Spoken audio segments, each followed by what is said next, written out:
Hello guys, today I'm going to be showing you a castle and a manor. So if we go in here, this is the castle, and sorry for the lag. Yeah, so if we head up in here, get a nice little water fountain. With castles, usually they would be made out of wood, but this is made out of stone and wood, and the stone would actually protect the castles better. This will be where your serfs and everybody else ate, and usually the noble, the lord, and his servants would stay in here, and they would sit up here, and this would be their table, and they would call it a bedchamber, is what it is. Um, and over here is a tower, and we can go up it. Um, Another thing with the castles, usually they weren't really where everybody lived, and a lot of people have a misconception about that. I thought I'd bring that up.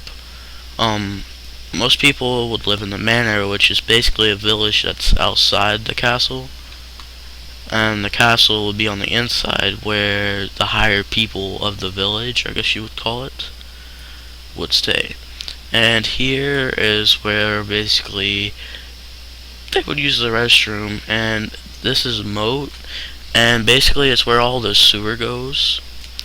And when the sewer goes there, basically people don't want to go into there because all the poop and everything, and it's really water, but don't tell anybody that.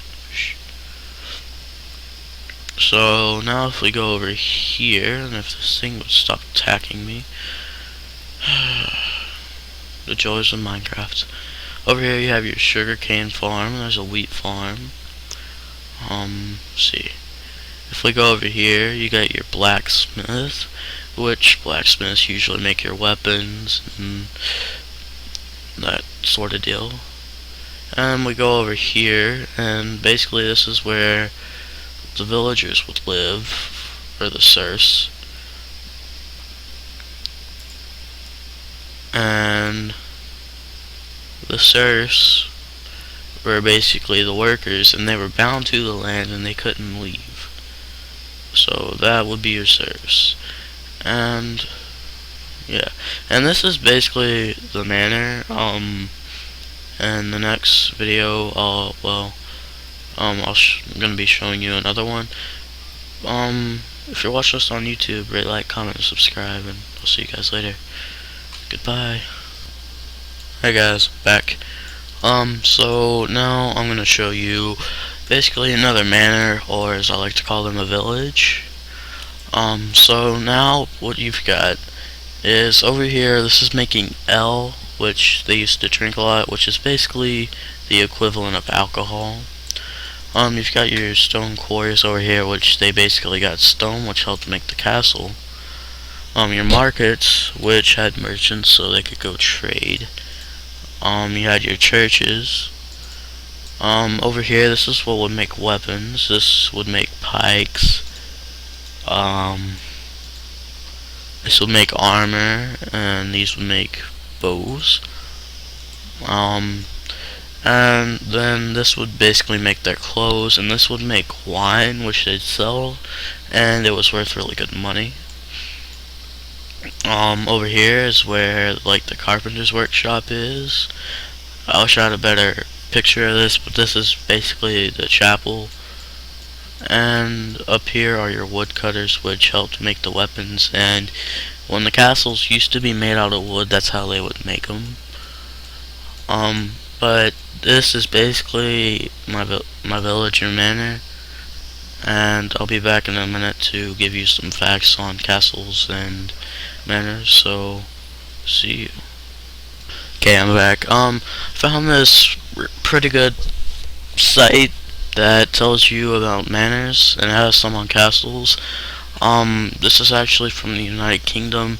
In the United Kingdom, they actually had a lot of castles, and that's where most of your medieval is based.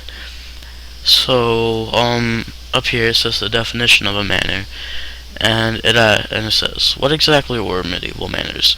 A manor was a district over which a lord had domain and could exercise certain rights and privileges in medieval England, which it wasn't necessarily in England, but yes. And a typical manor would include a manor house, which was built apart from the village where the peasants lived, which they were in there. They were close to the middle building, which was the hall, and that was where your villagers and serfs lived. This just talks about the owners right here, which if you look, well, I'll put the site down in the link, but and then this talks about the fiefs. Then the land of the manors. The lord's land was called his demesne, I'm not sure how to pronounce that, or domain, which he required to support himself and his retinue. The rest of the land of the manors was allotted to the peasants who were his tenants. A peasant, instead of having his land in one compact mass, had it split up into a large number of small strips, usually about half an acre each, scattered over the manor, and separated, not by fences or hedges, but by banks of unplowed turf. Beside his holding of farmland, each peasant had certain rights over the non-arable land of the manors, the common land. He could cut a limited amount of hay from the meadow. He could turn so many farm animals, including cattle, geese, and swine, on the waste. He also enjoyed the privilege of taking so much wood from the forest for fuel and building purposes. A peasant's holding, which also included a house in the village, thus formed a self-sufficient unit. And then these are basically just some of the rules. Now down here, this is gonna tell you what some of the roles and what people were called. So a vassal or liege was a free man who held land, a fief, from a lord to whom he paid homage and swore fealty. I'm not sure. A vassal could be the lord of a manor, but was also directly subservient to a noble or the king. A bailiff was a person of some importance who undertook the management of manors. A reeve was a manor official appointed by the lord or elected by the peasants. A serf was another name for a peasant or tenant.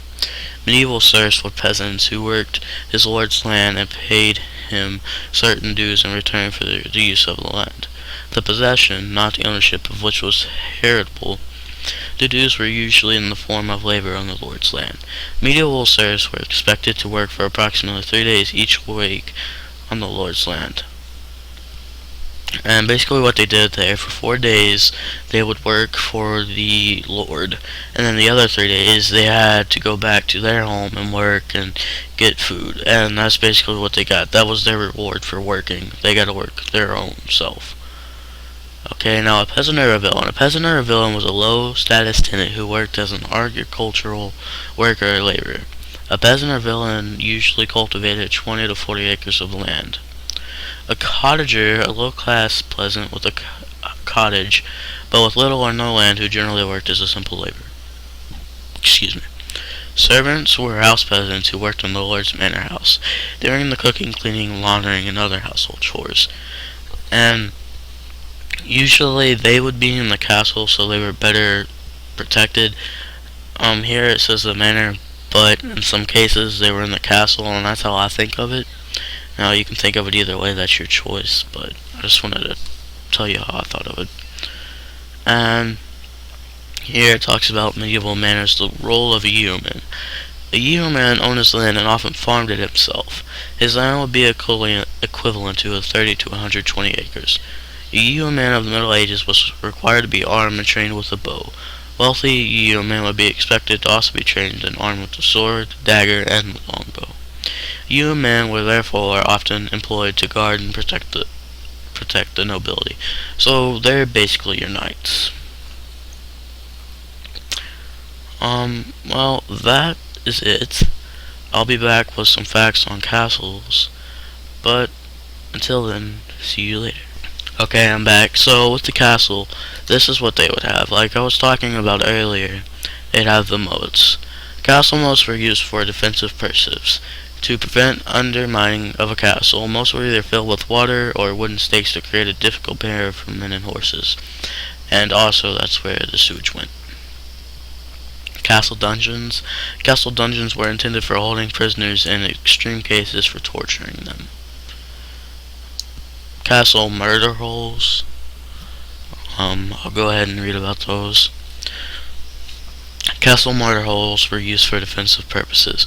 Murder holes were holes in the ceilings of castles, gateways, barbicans, or passageways through which heavy missiles or dangerous substance could be thrown at enemy soldiers.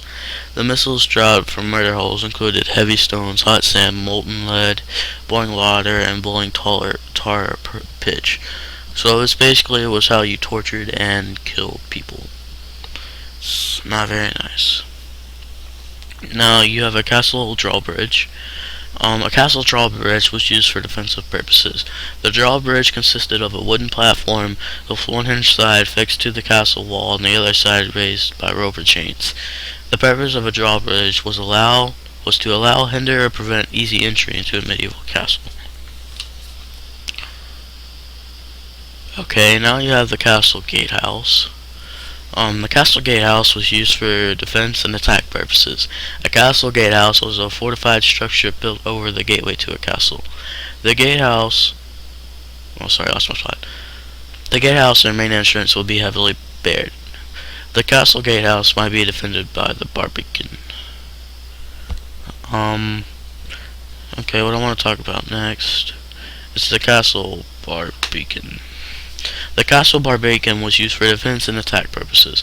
The barbican was an exterior castle defense situated at the entrance of the castle, which confined the enemy in a narrow passage.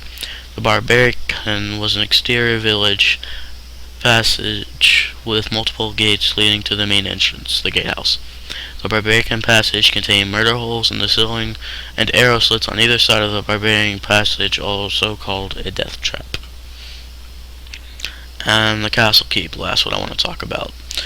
A castle keep was used for the defensive persons for castle inhabitants. A castle keep was the tower which was built as the most protected part of the castle. The first keeps were square shaped and later keeps were designed in circular shapes to reduce the risk of attacks to vulnerable corners. In a minute I'll be back and I want to show you a castle and what was in it. This castle won't have moats, but it still does a pretty good job for visual aid. So I will be back in a minute with that. Okay, hey guys, I'm back.